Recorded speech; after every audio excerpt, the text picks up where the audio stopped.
What's up everybody, Brett here, back from my channel Good Talk Gaming. Today I'm going to be playing some more free-for-alls on Total War Warhammer 2.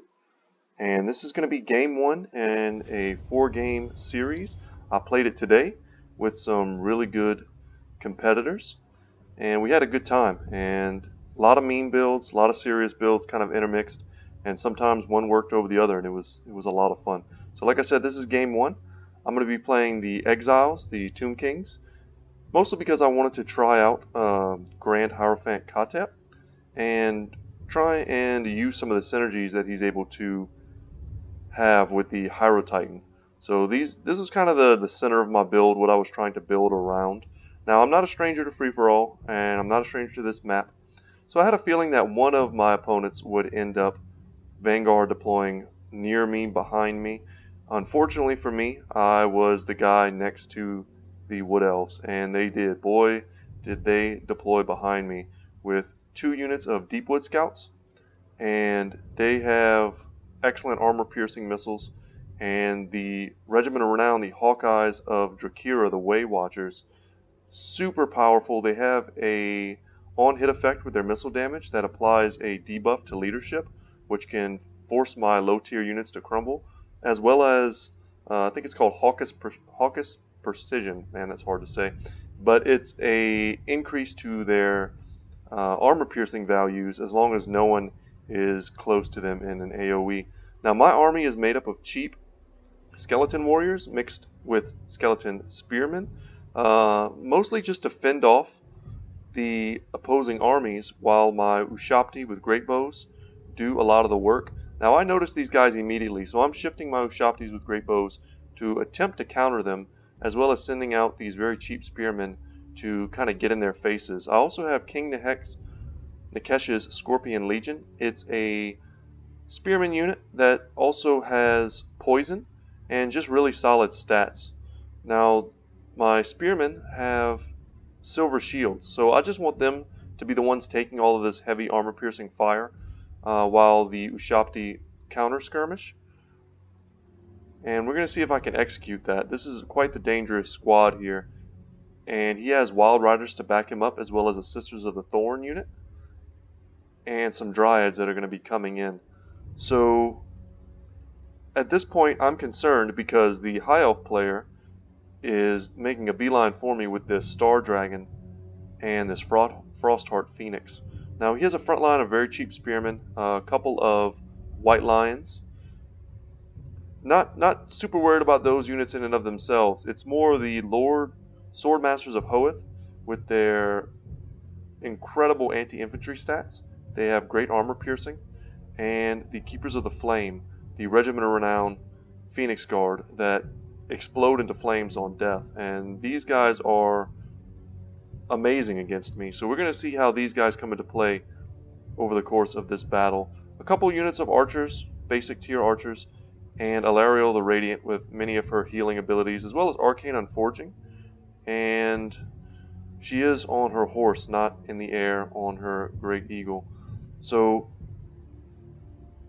here I am trying to screen these guys out, and I've still got it in slow-mo because so much happens so quickly here. My game plan with Hierophant Khatep, I took his Bound Sandstorm spell, as well as the actual spell itself, Sandstorm, and I planned on using the massive recharge rate he gets on his Casket of Souls and artillery piece, and the increased recharge rate you get from taking a Hyro Titan to really spam out those spells. I also took one low tier spell, and let's go ahead and check. It is called Nero's Incantation of Protection, so plus 44 physical resistance. I took this because it only costs 6 winds of magic, which will trigger the Restless Dead and the very good map-wide heal.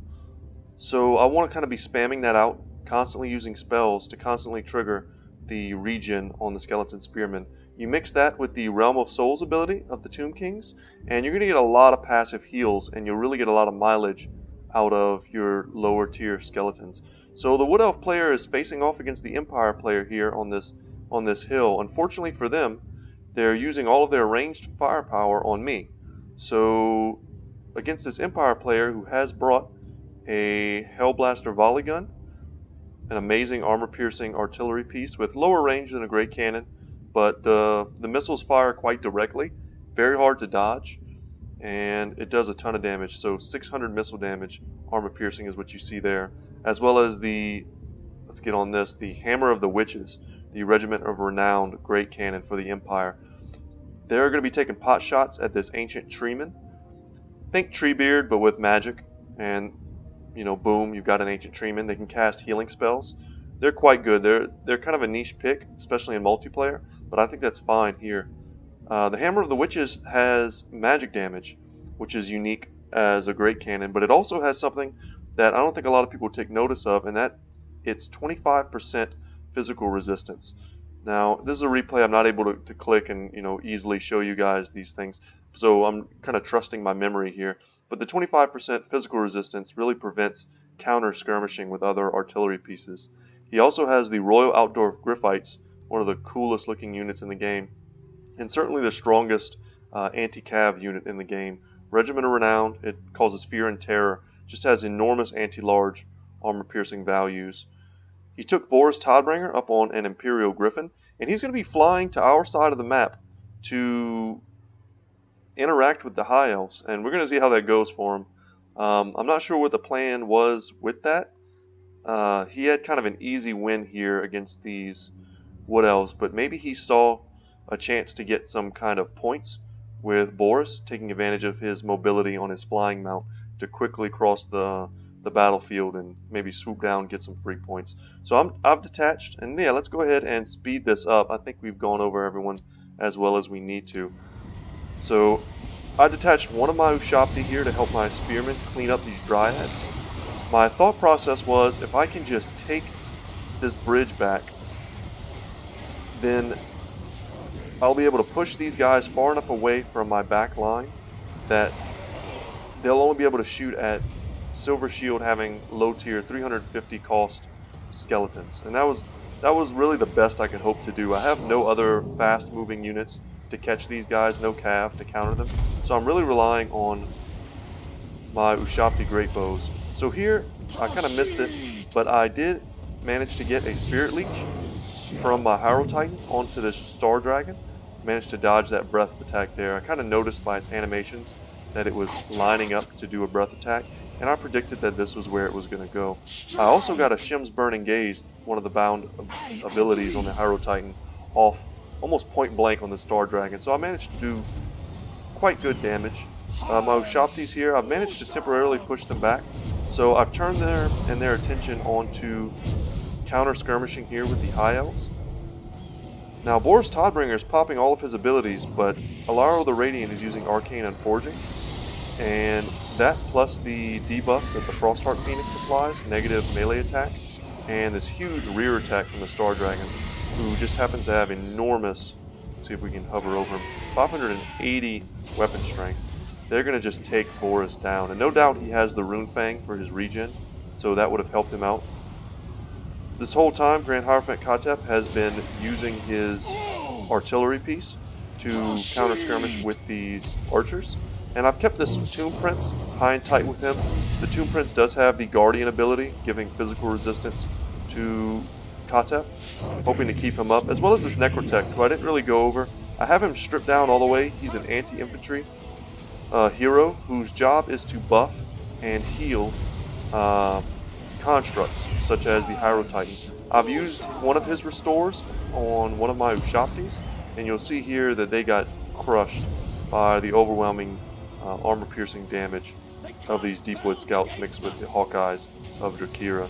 So at this point, I realized all I could do was form a bit of a Silver Shield line here, and hope to not have all these Wild Riders run into my back line.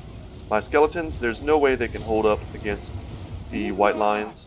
All I can do is create a nice little pocket for my Ushabti and attempt to have them free fire as much as I can. Now these Swordmasters of Hoeth, thank God, they kind of lost their orders here and didn't get quite into the fight as soon as they could have. The Hyrule Titan, some Ushabti, and some healthy skeleton warriors were able to push off these spearmen, and now there's going to be a bit of a fight on this side of the battlefield. Yeah, a bit of a wasted breath here from the High Elf player on the Star Dragon. You don't really want to shoot it at something that's moving. That makes it much harder for it to hit. Slow-moving projectile. Alario gets a Star of Avalorn, a great heal off on the Spearmen. Luckily for me, they're near breaking.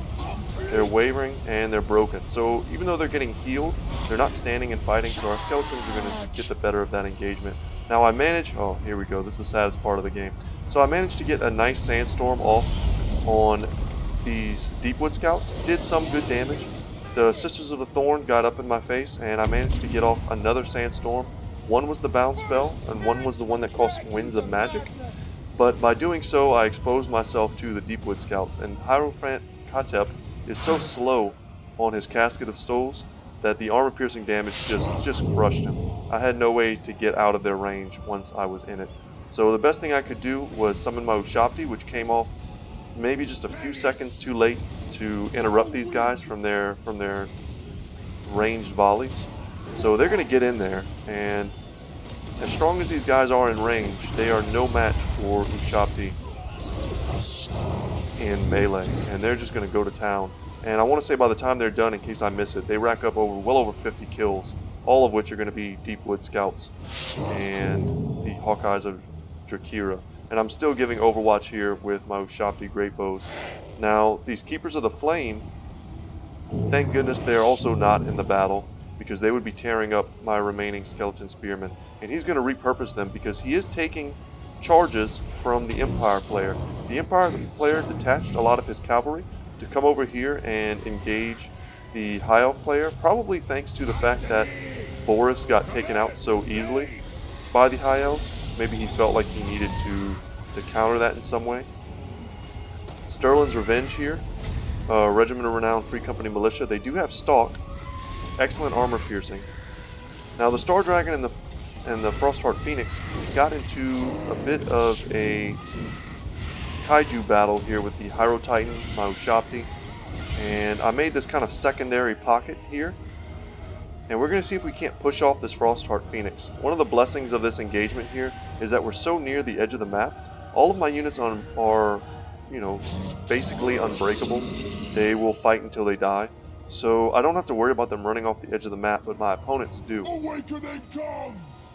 So the Ushapti here are crumbling. So you saw there about 50-ish kills. King Nekesh's Scorpion Legion here, still alive. And I'm going to be trying to regroup my forces here.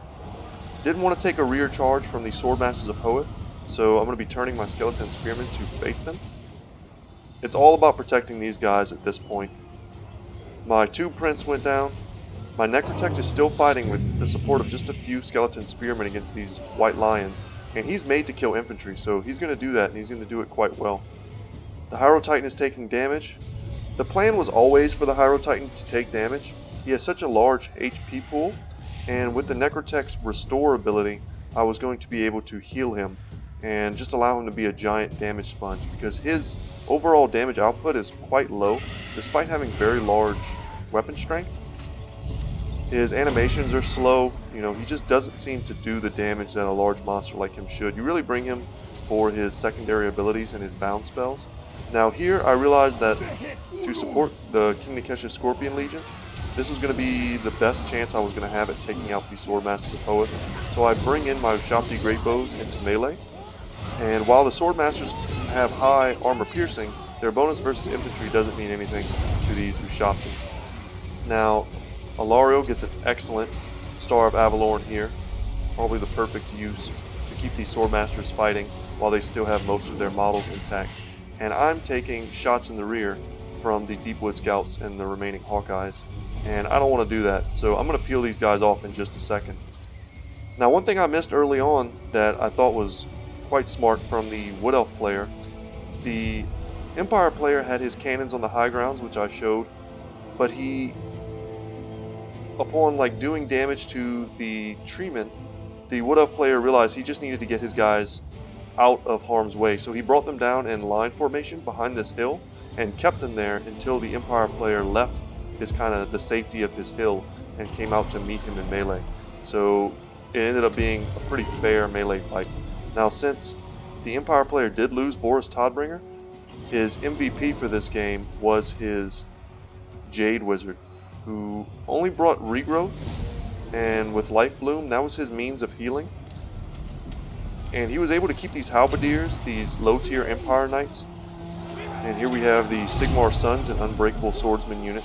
And he was able to keep them in this fight a long time against the vastly superior Wildwood Rangers. And just tons of Eternal Guards with chevrons, as well as some Dryads. So they did great. He kept his Hammer of the Witches online. I didn't get a chance to see what happened to his Hellblaster volley gun. I'm going to assume some Wild Riders managed to get in there. Now here I did a pretty neat little play that I missed showing you guys. I feigned engagements with the Swordmasters of Hoeth until they turned their back. I ran away, and then figuring that the AI or the player himself would then stop taking pot shots at me in my back with my Ushabti and start shooting the Swordmasters. And it ended up working out just like that. So now the Swordmasters have their backs to these Deepwood Scouts, and one of my units who has very low ammunition is holding back the Swordmasters, while the other one was taking shots at this Star Dragon, making sure to take it down. The Haro Titan with his amazing eye lasers is going to crush him, and there he goes, one last final crapping on the Star Dragon. Very expensive unit, very powerful. Getting that off the field changes the balance of power greatly. The Necrotech, keeping him with the Haro Titan, his encouragement aura is providing him just enough leadership to prevent him from crumbling. If he starts to crumble, he'll lose HP, and at this point we need him to have all the HP he can get. And because he does cause terror at this late stage in the game, anything he charges into is going to be dangerously close to breaking. Now Alariel the Radiant at this point, she's at full health. She decides to come in against my Ushabti. And even though these are the Great Bow variant, they have nearly the same identical melee stats as the standard Ushabti, which is why I like to take two. Two of these plus two of the standard, and for, I think that's about 4,000 points, you get really strong armor-piercing monstrous infantry. So she gets in there, she's in the wrong neighborhood. She's going to take a lot of damage from these Ushabti. But she is being supported by the Lord Masters of Hoeth, and these, man, I love those animations. As the Deepwood Scouts run in, they jump in the air and take shots on these Swordmasters. So they rear charge them, and I take advantage of that because once the Swordmasters are tied down in that way, I'm able to disengage with my Ushabti Great Bows. And this is exactly what I wanted. I wanted to bring them all together, get them under the encouragement aura of the Necrotech to keep them fighting. And a few more shots get let loose on the Swordmasters of Hoeth, but Alariel the Radiant runs right back in, and this was certainly a mistake. The Ushabti, some of them are crumbling here, which is unfortunate. And she is a Lord, she does do damage, she has 300 weapon strength, but the Ushabti are excellent at taking down units like this. And because of their bulky size, they're going to be able to hold her in place long enough for me to do that damage to her. And you'll see I'm still in the lead, despite losing Khatep early and not being able to execute my plan as well as I would have liked. The resilience of the Ushabti and the Skeleton Warriors providing that pocket, allowing me to get maximum value from them, is what I'm going to attribute my current success to. The Necrotech, I didn't want him taking the full force of the charge from the Swordmaster, so I used the Haro Titan to break that charge, and I'm going to engage him in just a second. He can take a couple of these guys, and there you go, he kills two of them, he decapitates one of them, and he's going to turn and let's see him duel this Swordmaster. Yeah, decapitate that guy too. And we rout them, and we want to chase them off the field. They're suffering a bit from the terror, no doubt, of the Haro Titan. The High Elf player does have almost an completely intact Keeper of the Flame unit. Lariel keeps thinking about coming in here, causing me to want to screen her out with the Haro Titan. He's so slow, however, so the Swordmasters do rally at the last second right on the edge of the map, so we're going to charge them and hope to break them quickly, because honestly, if they were an unbreakable unit, they could clean up everything that we have here. Alright, so with a couple point-blank shots from the Hammer of the Witches, the Treeman was greatly damaged during that fight, while the Royal Outdoor Griphites, only 4 models remaining, are able to chase him down and take him out. Royal Outdoor Griffites are definitely top tier, one of my favorite units in this game. Kill everything! Just wingless griffins. They run like cats, you gotta love that. And so here, the Empire player is making a bit of a stand against the Keepers of the Flame, who were chasing the Sterling's Revenge all the way across this little land bridge here. Alarielle is going to unify with them. So at this point, I'm alone on my side of the field.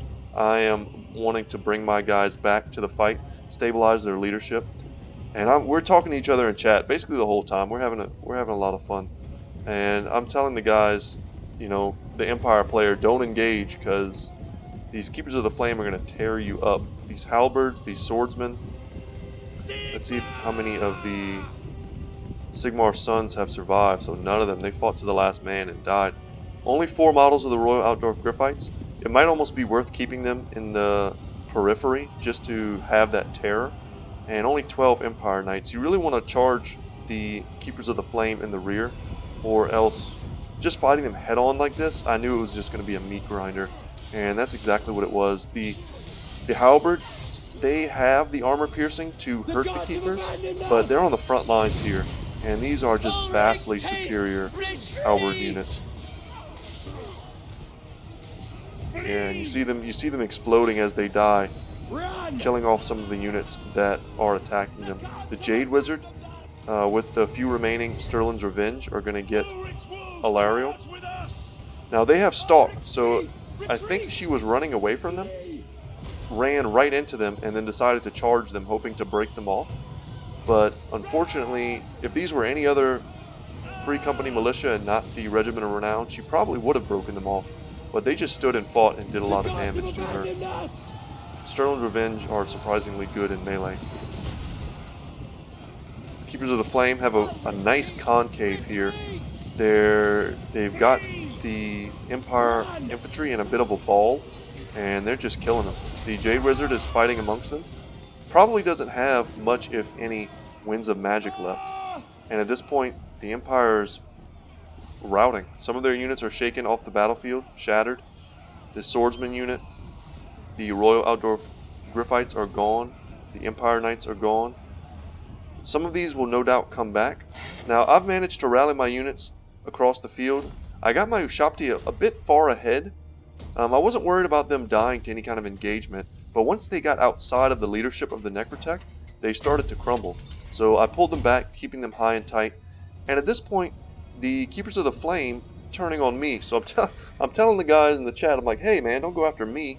Finish off these Empire players, because Sterling's Revenge are going to pick you apart.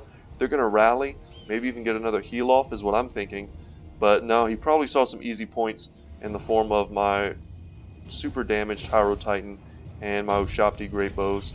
So I'm looking at this water and I'm thinking to myself, all I have left are 2 large units and a hero unit. So if I fight them in the water, in Total War Warhammer 2 there's a new penalty for fighting in the water, and certain units like the Lizardman units have an ability called Aquatics. It's a bit of a joke, but the debuffs for fighting in deep water or swamp water are pretty severe. So I brought my large units into the water, hoping that this was deep enough to trigger the debuffs on the Keepers of the Flame, and it was not. It was not at all. This for whatever reason, whoever made this map decided that this was not going to be good for that debuff. I don't know why you would even put the water if you're not going to apply the debuff. But anyway, these Keepers of the Flame still have their martial prowess intact. They are above 50% HP, so they still have the melee attack buffs from that. So we're going to get nice charges in, we're going to do some damage, but they're designed to kill units like Hyro Titans and Ushabti. And we're going to put up as good of a fight as we can. Hyro Titan, my big boy, gets a few more swings. A couple good laser beams, and he's going to get more kills. Something like the last 10, 15 of these kills are going to be Keepers of the Flame. So that's a lot of value there, and you see I'm still getting points. The Necrotech crumbles, the Ushabti crumble, and they just turn into statues and fall over. And there goes the Hyro Titan. Not sure if he's going to fall and crush anybody. Oh, he does. Oh, that's amazing. Okay. Not just giants that do that. Happy to see the Hyrule Titan does fall and take out some more of the keepers. So now with the rallied Empire forces being brought back together with a little bit of range fire from the Sterling's Revenge, who do have heavy armor piercing, which I mentioned in the beginning. Just enough of them to take these pot shots. They have 3 ammunition left. Keepers of the Flames do have 29 unit models, but they're not a unit that will rout just because they're low on HP. You almost need to kill them to a man, or kill their entire army, their lord, and bring them down to 10% HP before they even think about running. And if they were able to stand and fight with unlimited leadership, they have the stats to get through most of these units. Lucky for the Empire player, once again this Jade Wizard was just MVP. Once Boris died, really at the start, the Jade Wizard picked up all the slack, using all of his Winds of Magic to heal, keeping the Empire army up, as well as his encouragement aura to keep them in the fight, all of these low tier state troops. And there's just a bit of a brawl in the river here. Every time that flame goes off, that's another dead Keeper of the Flame. And they're starting to shake here. Sterling's Revenge are out of ammunition, so they're charging into melee, and that's going to be it, guys. An excellent game. Good strategy from everyone. Let's go ahead and look at the breakdown. And these games just got progressively better and better. So I did win this one. I wasn't sure after I played it. I couldn't remember if I had won or not, but I had just had so much engaged from the very beginning of this battle that I was able to just get a lot of points. Losing Grand Hierophant Khatep when he was someone that I was planning on getting so much value from early, and he is quite expensive when you take him on his Casket of Souls and you take some spells with him. He's over 2,000 gold investment. So I didn't quite get my money's worth out of him or my Tomb Prince, but my Weak Chaff did their job. Really came down to the effectiveness of the Ushabti play, and even the Hyrule Titan, just causing that terror and allowing me to rout units off the battlefield. Agukun, yeah, he came straight for me. I don't think I would have done anything different from what he did. He used his aerial superiority to take out Boris early, as well as using Alariel to keep up her very expensive infantry units.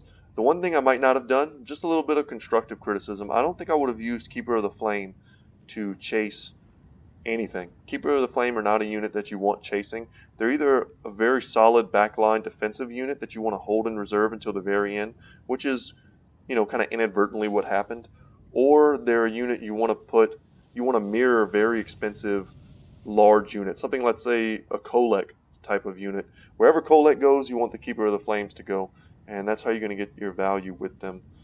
So very good play from the High Elf player. He did suffer some side attacks from the Empire player. So Boris 0 kills. That's just super feel bad. And that's what Captain Titus said after the battle. He's like, man, it's just super feel bad to get 0 kills on Boris because he's such a sweet lord.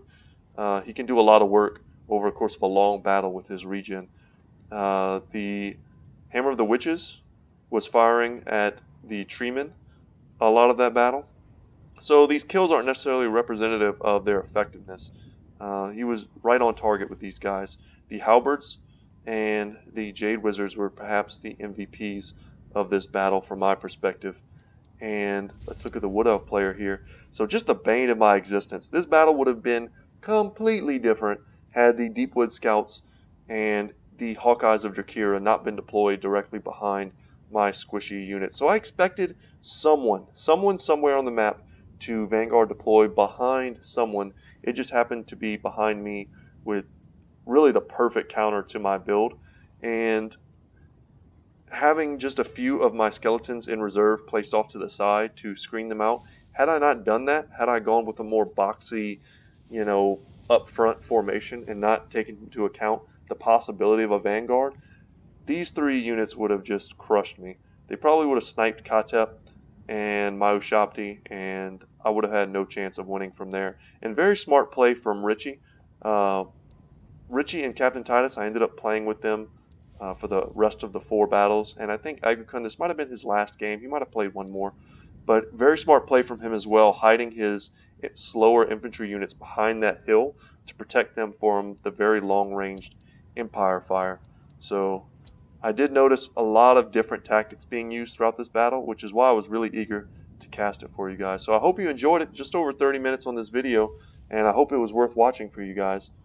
Want to say one last thank you to the players for keeping it friendly, and we ended up switching up the maps, switching up the races that we were playing, keeping it fresh. And you know, you win some, you lose some, but having the positive attitude throughout all 4 games just made it a pleasure to play. So thank you to you guys. And without further ado, once again, my name is Brett. My channel is Good Talk Gaming. Like the video if you did like it.